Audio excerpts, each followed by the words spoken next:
하나님 아버지 감사합니다. 우리에게 생명을 주셔서 또한 이 땅에 믿음으로 살게 하시며 하나님과 동행하는 삶을 살아갈 수 있도록 인도해 주시니 감사합니다. 하나님을 늘 기억하며 하나님 섬길 수 있도록 저희들에게 거룩한 주의를 허락해 주셔서 예배자로 하나님 앞에 드려줄 수 있도록 인도해 주시니 감사합니다. 아멘. 또한 오늘 여전대 헌신예배로 하나님 앞에 영광을 드릴 수 있도록 인도해 주시니 감사합니다. 아멘.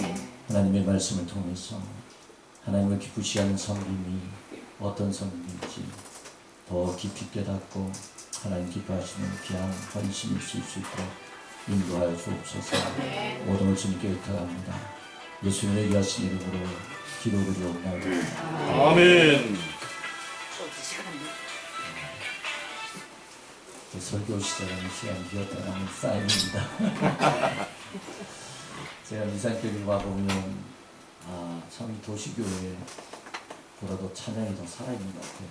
그리고 오늘 이제 저희 교회도 헌신예배 드리면 한복을 입고 별로 나오지 않습니다. 그런데 한복을 너무나 예쁘게 이렇게 차려입고 나오니까 너무나 아름답고 한 10년 이상은 더 젊어 보이십니다. 또 하나님 보실 때에도 얼마나 기뻐하시겠나 하는 생각을 합니다. 또 그 마음이 늘 하나님 앞에 참 아름답게 믿음의 마음을 가지고 헌신하는 점이 있습니다. 아멘. 특별히 이곳에 오면 우리 귀한 우리 찬양으로 인정하시는 우리 귀한 선교사님 이 찬양을 들으면 너무나 은혜가 되어지고 그리고 제가 모르던 찬양이 여기에서구나 처음 이렇게 알게 되고 하는 그런 모습도 있습니다. 참 너무나 감사하고 또 귀한 교회에 부족한 저를 이렇게 초청해 주셔서 감사를 드립니다. 오늘 말씀을 보게 되면 이삭의 두 아들이 나오죠. 한 사람의 이름은 에서고 한 사람은 야곱입니다. 그런데 이미 이제 뱃속에 그 두 아이가 있을 때에 하나님께서는 야곱을 선택하시는 것을 볼 수 있죠.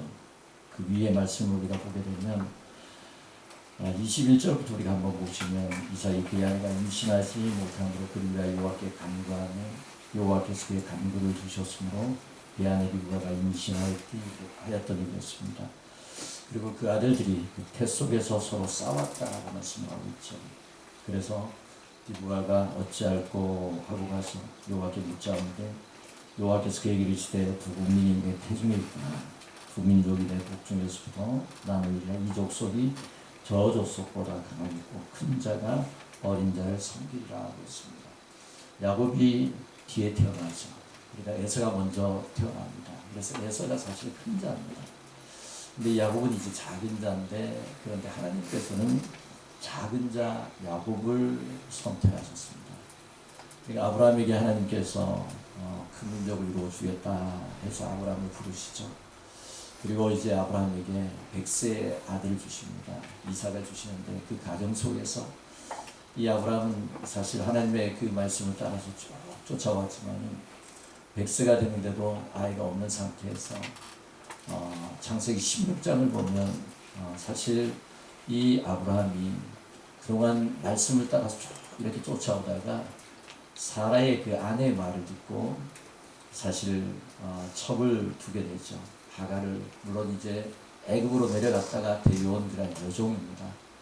그 여종을 이제 아내로 이제 맞이하게 돼서 아들을 낳죠. 그리고 이스마엘이라 그렇게 하게 됩니다. 그래서 이 아브라함이 이제 큰 민족이 이루어지겠다라는 말씀을 쫓아왔지만은 16장에서 이와 같이 하나님의 말씀보다는 아내의 말, 사람의 말을 들음으로 말미암아 하나님이 13년 동안 침묵하십니다.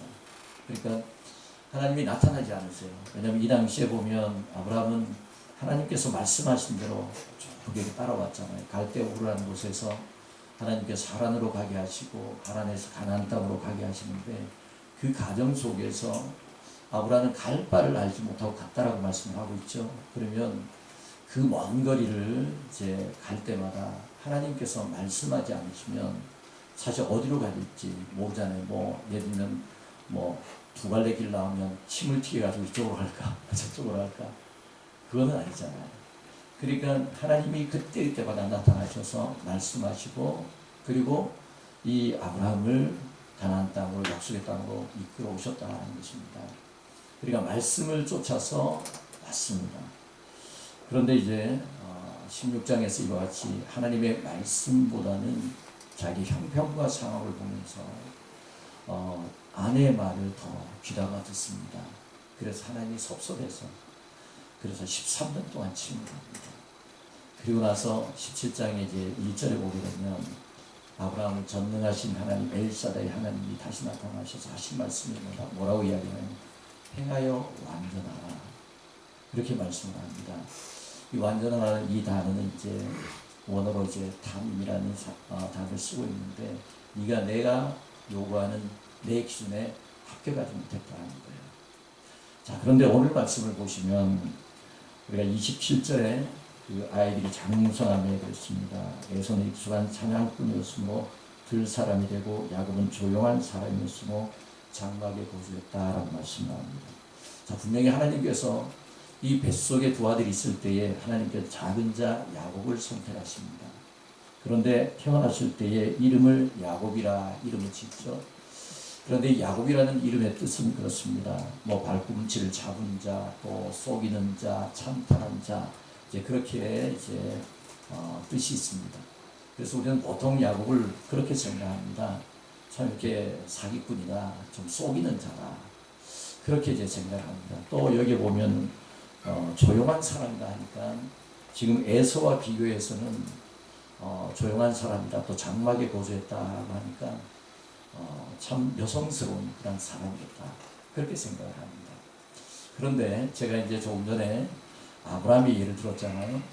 16장에 하나님의 말씀을 쫓아오다가 사람의 말을 듣고 그리고 나서 13년 동안 하나님 섭섭해서 침묵했습니다. 그러니까 아브라함 입장에서는 얼마나 답답했겠습니까? 왜 그러냐면 그동안 계속해서 말씀을 쫓아서 따라오고 그리고 말씀대로 움직였잖아요. 자, 그런 상황에서 13년 동안 침묵하신다 할 때에 아브라함 입장에서는 하나님의 임재가 전혀 느껴지지 않는 거예요. 하나님의 영광의 임재가 전혀 느껴지지 않으니까 얼마나 참 답답했겠습니까? 그 원인을 이제 뭔가 아마 본인이 많이 고민을 했을 것입니다. 근데 이제 하나님께서 17장에 나타나셔서 전능하신 하나님이다. 왜 그렇게 말씀하시냐면 네가 100세가 되어도 그리고 또 사라가 90세가 되어 경수가 다 끊어졌지만 나는 할 수 있다는 것입니다. 그래서 전능한 하나님이다. 엘샤다이 하나님이시다. 그렇게 말씀하시는 것이군요. 그러니까 전능한 하나님 그렇게 나타나셔서 너에게 얼마든지 아들을 줄 수 있다는 것입니다. 근데 16장에서 이스마엘을 낳잖아요. 하가를 통해서 이스마엘을 낳거든요. 그런데 그 이스마엘은 물론 첫 아들이지만은 그러나 하나님이 약속한 언약의 그 자녀가 아니라는 것이죠. 그리고 이건 뭐냐면 말씀 밖의 사람이라는 것입니다. 그리고 이스마엘의 이 별명도 하나가 있는데 여기와 같은 그냥 들락이 지금 오늘 보게 되면 에서는 들 사람이다 그렇게 말씀하고 있거든요. 그리고 야곱은 조용한 사람이다. 이 조용한이라는 이 원어를 보게 되면 사실 아브라함에게 이제 행하여 완전하라는 이 단어와 같은 단어를 쓰고 있어요. 그리고 이 단어는 또 어디에 나오느냐 하면 창세기 6장을 보게 되면 노아를 이야기할 때에 당대의 완전한 자라고 있습니다. 의인이다, 완전한 자다 할 때에 이 단어를 쓰고 있어요. 그리고 또 욥기 1장을 보게 되면 욥이 하나님 앞에서 온전한 자라 할 때에 그때의 단어도 똑같이 탐 이 단어를 쓰고 있단 말이죠. 그러면 여기서 야곱이 지금 조용한 사람이다 할 때에 이렇게 번역을 하니까 그저 또 장막에 거주했다 그러니까 또 뒤에 말씀을 보게 되니까 리브가가 이 야곱을 사랑하고 그리고 이삭은 에서를 사랑했다. 그렇게 하니까 결국 그냥 여성스러운 사람이고 그저 그냥 밖에서 남성적인 사람이 아니라서 그냥 조용히 엄마 곁에서 어머니 곁에서 그냥 부엌 일이나 돕는 그런 사람으로 생각합니다. 이게 사실 잘못된 그런 해석입니다. 이 원어를 보게 되면 지금 여기에서 조용한 사람이라는 것은 노아에게 썼던 하나님 기준에 그 당시에 얼마나 배역했습니까? 그러니까 항상 사람들이 마음이 생각하는 것이 항상 악했고 그래서 하나님께서 물론 이제 이 하나님의 사람들이 이제 그 사람들과 이제 섞임으로 말미암아 하나님이 심판하시죠. 여러분들이 아마 우리 목사님도 어성경 아마 공부 다 하셔서 여기도 보니까 어성경 목록이 있는데 이 어성경을 공부하게 되는 것입니다. 하나님이 노아 심판하신 이유가 썩기기 때문에 그렇습니다. 이것이 계속해서 흘러가는 것을 볼 수 있어요. 하나님은 썩기는 것을 아주 싫어합니다.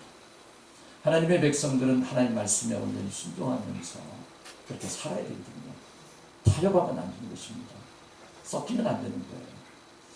그러기 위해서는 어떻게 해야 되냐면 하나님의 말씀에 전적으로 순종하는 삶을 살아야 되거든요. 그럼 여기에서 이 조용한 사람들 할 때에 지금 이 야곱은 우리가 보통 생각하는 사기꾼이라는 그런 의미로 생각하면 안 된다는 것입니다. 그 당시에 하나님 기준에 합격한 사람이라는 거예요. 왜냐하면 우리가 이제 그 뒤에 이삭이 보면 에서를 지금 상당히 좋아했는데 이삭의 영성을 보게 되면 여러분 그 하나님께서 창세기 22장에 보면 이제 이 아브라함에게 나타나셔서 이삭을 내가 지시할 땅에 가서 모리아 산에 가서 그리가 번제로 드리라 그렇게 말씀한다는 말이죠. 그런데 그때의 이삭의 나이가 한 17세 정도 됐다고 합니다. 그러니까 뭐 거의 청년 가까이 그런 힘이 아주 강하죠. 그러니까 이제 그 모리아 산으로 갈 때에 사실 이제 자기가 이제 사실 그 번제 나무를 치고 올라갔죠. 올라갔는데 번제단에 이제 묶일 때에 사실 이삭은 도망갈 수도 있었습니다. 그리고 그동안에 이제 아버지를 통해서 제사드린 어떤 그런 부분들을 쭉 이렇게 같이 해왔던 그런 이삭이기 때문에 그때는 이 아브라함의 영성과 거의 걸맞는 엄청난 깊은 영성을 가지고 있었습니다. 그러니까 창세기 22장에 그러니까 이삭이 따라 올라갈 때 그리고 아버지가 사실 할아버지잖아요. 그런데 자기를 묶어가지고 눕혔을 때 칼로 치려고 했을 때에 얼마든지 도망할 수 있는 그런 청년이라는 말이죠. 그런데도 불구하고 도망하지 않습니다. 그 이유가 무엇이냐면 전적인 그런 아버지 아브라함에게 순종을 하고 또 하나님께 순종하는 그러니까 이삭의 그 믿음, 영성이라는 것이 엄청났다는 것입니다. 그런데 이삭의 영성을 보게 되면 점점 나이가 들어갈수록 사실 약해져요. 왜냐하면 우리가 이제 그 뒤에 27장으로 가보면 1절에 이삭이 나이가 많아 눈이 어두워 잘 보지 못하더라고 했습니다. 자, 여기서 눈이 어두워졌다 할 때에 우리가 보통 그냥 눈 하면 눈 두 개니까 복수로 이제 기록되었다라고 생각을 합니다. 그런데 사실 눈은 육신의 눈이 있고 영적인 눈이 있는 것입니다. 믿지 않는 사람들은 영적인 눈이 감겨져 있죠. 믿는 사람들은 말씀을 통해서 영적인 눈이 뜨여진 사람들입니다. 그러면 이 이삭이 노년에 이 영적으로 오히려 눈이 어두워졌다는 거예요. 지금 여기에서 나이마다 눈이 어두워졌다는 것은 육신의 눈도 어두워졌지만 영적인 눈도 어두워졌습니다. 왜 그러냐면 사실 이제 하나님께서 약속하신 사람이 누굽니까? 야곱이잖아요. 언약을 계속해서 이어져 갈 사람이 야곱이란 말이죠. 그런데 27장에 보면 자, 눈이 어두워 잘 보지 못하더니 그랬습니다. 그리고 아들을 부르는데 누구를 부르냐면 에서를 부른다는 것이죠. 그리고 에서를 불러서 뭐라고 이야기하냐면 나를 위하여 사냥하여 별미를 만들어서 내게로 가져와서 먹게 해달라. 내가 죽기 전에 내 마음껏 내게 축복하리라고 했습니다. 이 당시에 이 족장 지팡이를 가지고 있는 이 족장이 축복하는 것은 그대로 이어집니다. 그런데 하나님은 누구에게 약속하셨습니까? 야곱에게 약속하셨단 말이죠. 야곱을 언약성으로 계속해서 이어서 내려가려고 그렇게 하는데 그런데 지금 이삭이 지금 나이가 많았을 때에 오히려 영안이 밝아져야 되는데 그래서 영적인 분별력을 가지고 에서를 부를 것이 아니라 야곱을 불러서 축복해야 되잖아요. 그런데 그렇게 하지 못하죠. 그러면서 내가 죽기 전에 마음껏 내게 축복하라고 했습니다. 그런데 5절 말씀을 보면 이삭이 그 아들 에서에게 말하되 리브가가 들었더니 그랬습니다. 왜 성경에 리브가가 들었다는 이 표현을 쓰고 있습니다. 이건 우연이 아니라는 것입니다. 하나님께서 듣게 하셨다는 것이죠. 왜냐하면 지금 잘못하면 하나님께서 약속하신 언약 이것이 이삭에 의해서 완전히 뒤집어질 수 있는 그런 상황이잖아요. 어떻게 보면 이 집안이 콩가루 집안 같은 집안이 될 수 있는 상황이라는 것입니다. 자, 이러한 상황 가운데서 지금 이삭이 영적인 눈이 어두워져서, 왜냐하면 조금 전에 읽었던 우리가 25장에서 두 국민이 분명히 태중에 있구나라는 이것을 물론 리브아에게 말씀했지만 리브아가 남편 이삭에게 분명히 이야기했단 말이죠. 그렇게 해서 큰 자가 어린 자를 섬기겠다라는 분명히 말씀을 했단 말입니다. 그러면 영적으로 정말 깊은 영성을 가지고 있었다면 이 말씀을 기억하고 있어야 된다는 거죠. 이 말씀을 기억하고 있어야 되는데 이 말씀을 기억하지 못하고 있다는 거예요. 그거는 뭐냐면 지금 영적인 눈이 어두워져서 육신의 눈이 밝아져서 자기를 위하여, 하나님을 위하여가 아니라 나를 위하여 사냥을 해서 별미를 좀 만들어달라, 그렇게 이야기하는 것을 보면 이 이삭은 오히려 나이가 많아서 지금 영적으로 눈이 어두워졌습니다. 근데 리브가는 오히려 영적으로 눈이 밝았습니다. 그래서 지금 이삭이 에서에게 하는 말을 들었습니다. 듣고 움직이기 시작합니다. 야곱을 불러가지고 지금 이러이러한 지금 일을 아버지가 하려고 하는데 너 이렇게 좋은 염소 새끼 2마리 가져와라. 내가 별미를 만들어 주겠다. 그리고 이제 에서로 변장해서 털옷을 입히죠. 그리고 결국은 이제 야곱이 축복을 받게 하잖아요. 자, 이것은 하나님께서 그렇게 하신 거예요. 그래서 여기서 우리는 이렇게 이야기하죠. 야곱이 또 엄마와 함께 아버지를 쏘였다라고 이야기합니다. 그러니까 이 야곱이 보면 쏘이는 자다, 사기꾼이다라고 그렇게 생각하는데, 그런데 우리가 지금 25장에서 조용한 사람, 이 조용한 사람은 바로 하나님 기준에 합격한 사람이에요. 온전한, 완전한, 흠이 없는, 그리고 숫자로 이야기하면 7이라는 숫자입니다. 7이라는 숫자가 하나님 숫자거든요. 완전한 겁니다. 그래서 이 완전하다는 것, 내 기준에 합격했다는 것입니다. 그리고 여기 보면 장막이 나오잖아요. 여러분, 우리가 장막하면 그냥 텐트에서 그저 그냥 이제 먹고 자고 하는 곳이다, 요리 만들고 하는 곳이다, 그렇게 생각하는데, 여러분 이 성경을 보게 되면 이 하나의 단어들이 그냥 우연하게 기록되지 않습니다. 여러분 이 장막이 나중에 변하여 무엇으로 변합니까? 출애굽기 하면서 시내산에서 성막을 만들라고 그러잖아요. 그럼 장막이 무엇을 의미합니까? 하나님이 함께 하시는 거예요. 요한계시록 21장도 보면 처음 하늘과 처음 땅이 없어지고 그 다음에 이제 새 하늘과 새 땅이 임하고 하늘에서 이제 거룩한 성이 이제 내려오는데 거기에 하나님의 장막 이야기합니다. 하나님이 함께 하시는. 그러면 장막이라는 것은 뭐냐면 하나님이 함께 하신다는 것이죠.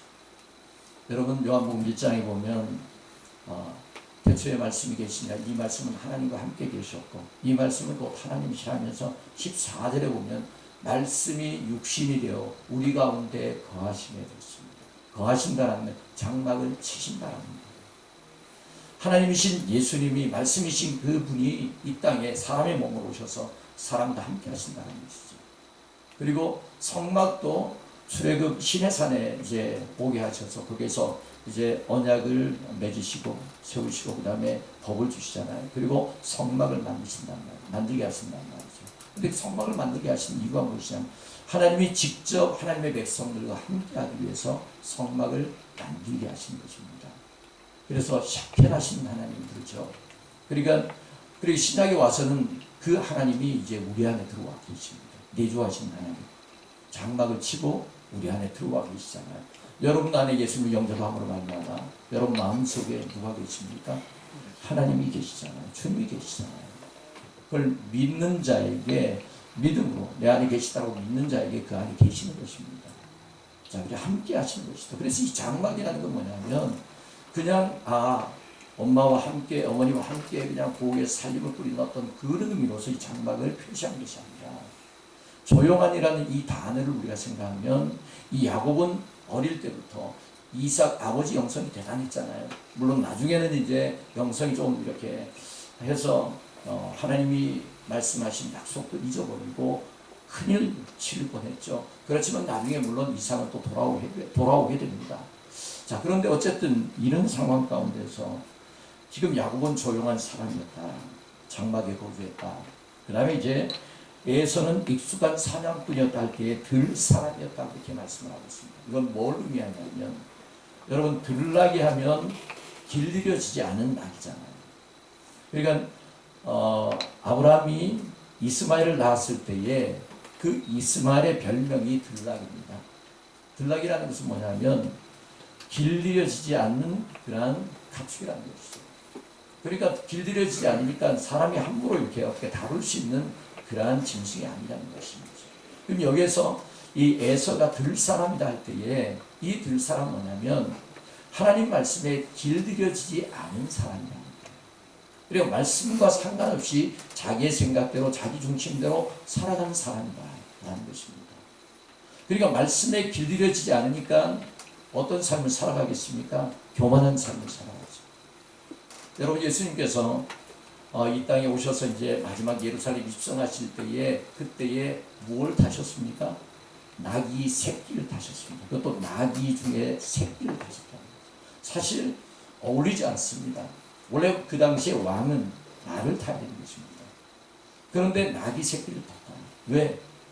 그러니까 예수님께서 이 땅에 오신 사역을 이제 그 나귀 새끼를 통해서 가르쳐주고 내가 이렇게 온 것은 모든 죄악의 짐을 짊어지기 위해서 그리고 내 마음은 온유하고 겸손하라고 했잖아요. 겸손하니까 나귀를 타는 거예요. 교만하면 말을 타야 되는 것입니다.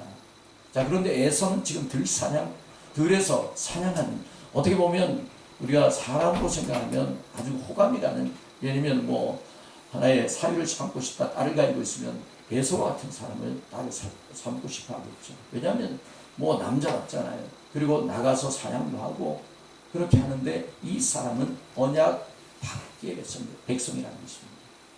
하나님의 말씀과는 상관이 없는 사람이에요. 그러다 보니까 들사람이라고 이렇게 표현하는 것입니다. 그러니까 말씀의 통제를 받고 말씀의 통제를 받으면 뭐예요? 겸손한 그런 사람이 되죠. 그러면 그 겸손한 사람이 하나님 말씀에 순종하며 그렇게 살아가게 되면 하나님 기뻐하시는 그 사명을 감당할 수 있는 것입니다. 근데 조용한 사람 하니까 그냥 막연히 여성스러운 사람이다. 또 이름이 그냥 찬탈하는 자, 사기꾼, 뭐 발꿈치 잡은 자 이렇게 하니까 이 야곱이 아주 그냥 나쁜 사람인 것 같아요. 물론 나중에는 변화되었다 그렇게 생각할지 모르지만 여기에서 이미 조용한 사람, 이건 하나님 기준에 합격했다는 것입니다. 그럼 여러분 앞부분에서 17장 우리 한번 가보세요. 제가 아까 이야기는 했지만은 그럼 17장을 우리 한번 가보면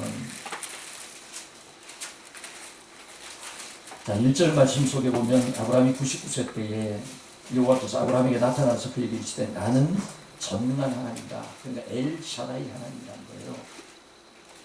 능치 못할 일이 없다는 것입니다. 아브라함이 99세가 되었잖아요. 그러니까 사라는 89세가 되죠. 10살 차이죠. 그러면 모든 것을 포기할 수밖에. 여러분 이 할머니가 아이를 낳을 수 있습니까? 하나님께서 그렇게 하시는 거예요. 이삭은 또 예수님을 예표한다고 했잖아요. 여러분 예수님 보통 생육법으로 태어나지 않았죠. 천의 몸으로 태어날 수 있습니까? 없습니까? 없습니다. 불가능합니다. 근데 하나님께서 그렇게 하시는 거예요. 전능하신 하나님이에요. 그래서 16장에서 이와 같이 그동안 하나님의 말씀을 따라 쭉 따라왔는데 15장까지도 하나님과 언약을 맺으시고 보면 그렇게 하시잖아요. 근데 16장에 와서 이 사라가 마음이 아마 조급했던지 어떻게 보면 어떨 때는 여자의 말을 들으면 안 돼요. 근데 이제 여자의 말을 사실 들어야 됩니다. 왜냐하면 우리가 에베소 5장으로 피차 복종하라고 이렇게 말씀하고 있거든요. 피차 복종하라. 왜냐하면 우리는 하나님을 경외하는 사람들이잖아요. 그래서 피차 복종해야 돼요. 아멘. 네. 네. 왜냐하면 정말 우리 아내를 붙여주신 이유는 내가 뭘 돕는 배비로 붙여줬다는 의미는 뭐냐면 에제르라는 것인데요. 그러니까 내가 잘못된 길을 가게 되면 아내가 좀 이렇게 해서 이야기해 주라는 것입니다. 그래서 바른 일을 하실 거예요. 그렇게 해야 된다. 그리고 아내도 혹시 잘못된 길로 가면 이 남편이 하나님 말씀에 서서 그렇게 해야 된다는 그런 말씀입니다. 그래서 이와 같이 지금 지금 이게 아브라함은 99세 때 하나님께 나타나셔서 뭐라고 했냐면 너는 내 앞에서 행하여 완전하라고 했습니다. 왜 이렇게? 그러니까 지금 야곱은 이미 조용한 사람이라 그러니까 내 기준에 합격한 사람이다. 그러니까 장막이라는 건 하나님이 함께 하신 교회라는 의미거든요. 교회 중심의 삶을 살면서 하나님의 말씀을 통해서 계속 통제를 받는 이 겸손한 사람이라는 거예요. 그런데 지금 여기에서 이 아브라함은 16장에서 그동안 쭉 말씀을 쫓아서 따라오다가 16장에서 한 번의 실수를 통해서 하나님이 얼마나 마음이 섭섭했으면 13년 동안 나타나지 아니하시고 침묵하시고 그렇게 하신다는 것입니다. 그리고 나타나서 하신 말씀이 네가 내 앞에서 행하여 완전해라. 너 내 기준에 합격하지 못했다. 그렇게 말씀합니다. 그리고 이제 뭐라고 말씀합니까? 그래서 2절에 보면 내가 내 언약을 너와 나 사이에 두어 너를 크게 번성하게 하리라고 있습니다. 그리고 아브라함이 엎드렸더니 하나님도 그에게 말씀하시되 보라 내 언약이 너와 함께 있으니 너는 여러 민족의 아버지가 될지라. 이제 만국의 아버지가 열방의 아버지가 됐다. 그렇게 말씀을 합니다. 그리고 이제 아브라함에서 아브라함으로 부르라. 그렇게 말씀을 합니다. 자, 그리고 6절에 보면 내가 너를 심히 번성하게 하는 것입니다. 지금 여전히 아들이 없잖아요. 분명히 하나님께서는 리브가를 통해서 사라를 통해서 하나님께서 후손을 주신다라고 말씀하고 있습니다. 그리고 나서 다시 이제 할례를 받으라 하면서 나중에 이제 하나님께서 이제 이 이삭을 주시죠. 왜냐하면 15절에 보면 17장 15절에 보면 하나님이 또 아브라함에게 이르시되 내 아내 사레는 이름을 사레라 하지 말고 사라라라. 내가 그에게 복을 줘 그가 내게 아들을 낳아주게 하며 내가 그에게 복을 주어 그를 여러 민족의 어머니가 되게 하니 민족의 여왕이 그에게서 나리라. 아브라함이 엎드려 웃으며 그랬습니다. 여기까지 아직도 그 말씀에 대해서 믿음을 갖지 못하는 아브라함을 볼 수 있죠. 그런데 100세 된 사람이 어찌 자식을 낳을까? 사라는 90세니 어찌 출산하리요 그랬습니다. 그랬을 때에 하나님께서 19절에 보면 하나님이 이르시되 아니라 내 아내 사라가 내게 아들을 낳으니 너는 그 이름을 이삭이라 하라. 내가 그와 내 언약을 세우리니 그의 후손에게 영원한 언약이 되리라 그랬습니다. 여러분 우리가 하나님 앞에 헌신하고 그리고 하나님 앞에 충성한다는 의미가 어떤 의미라는 것이죠. 우리가 말씀을 통해서 나 자신이 계속해서 훈련을 받고 그리고 겸손한 사람이 되어야 되는 것이죠. 여러분 얼마든지 내가 하나님 말씀과 상관없이 열심으로 일을 할 수 있습니다. 그러니까 그렇게 하는 사람은 말씀과 상관없이 특히 이제 우리 담임 목사님께서 이곳 강단에서 말씀을 선포하시잖아요. 그러면 데살로니가 교인들은 어떻게 받았습니까? 사람의 말로 받지 아니하고 하나님의 말씀으로 받았다. 그렇게 이야기하고 있습니다.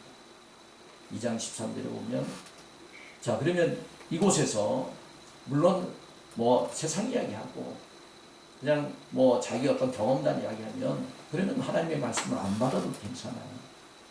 그렇지만 이곳에서 강단에서 우리 박영 목사님이 하나님의 말씀 성령께서 감동 주시는 말씀을 선포하면 박영 목사님이 사람의 말을 하는 것이 아니라 박영 목사님 통해서 하나님이 직접 말씀하시는 하나님의 말씀으로 받을 때에 그 말씀이 여러분들에게 은혜가 되어지고 또 그 말씀을 통해서 내가 겸손해진 것입니다. 겸손하지 않으면 하나님께 주신 그 어떤 일들을 사실 감당할 수 없어요. 교만한 자는 뭐예요? 항상 자기 의를 드러내려고 해요. 그래서 여러분 그 예수님 당시에 서기관과 바리새인들을 보게 되면 그 마음 속에는 믿음이 없다라고 이야기합니다. 긍휼도 없다라고 이야기합니다. 그리고 그 마음 속에 정의도 없고 그리고 그 마음 속에는 탐욕과 방탕으로 가득하다고 했습니다. 그런데 항상 뭐냐면 늘 사람들에게 대접을 받으려고 하고 자기가 최고니 하면서 자기 의를 드러내려고 하는 그런 사람들이었죠. 근데 예수님이 누구십니까? 말씀 자체시잖아요.